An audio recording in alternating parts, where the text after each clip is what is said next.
Could you tell us how the Prophet Muhammad ﷺ used to exert himself in the last 10 days of the month of Ramadan?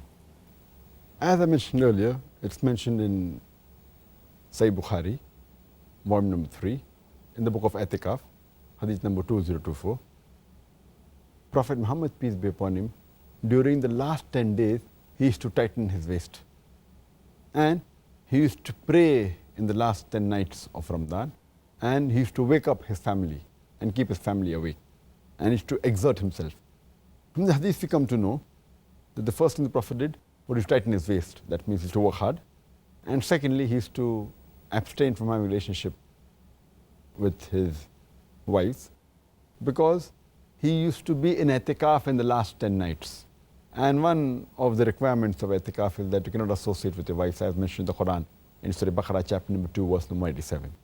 Further, he used to stand up most of the nights or throughout the night in the last 10 nights of Ramadan. He used to spend standing in Qiyam, praying to Allah subhanahu wa ta'ala, which he loved. There is a prohibition you should not stand the full night, but that's all the nights, every night of the year. Otherwise, last 10 nights, you can pray for the most of the night, or even for the full night, it's permissible. Further, it's mentioned that he used to wake up his family. That means he was to see to it that even his wives woke up and prayed to Allah subhanahu wa ta'ala, seeking Laylatul Qadr. That's an important point to be noted. And furthermore, he used to put more effort. He used to pray more. He used to do more dua, do more dhikr, trying to come closer to Allah subhanahu wa ta'ala during the last 10 nights.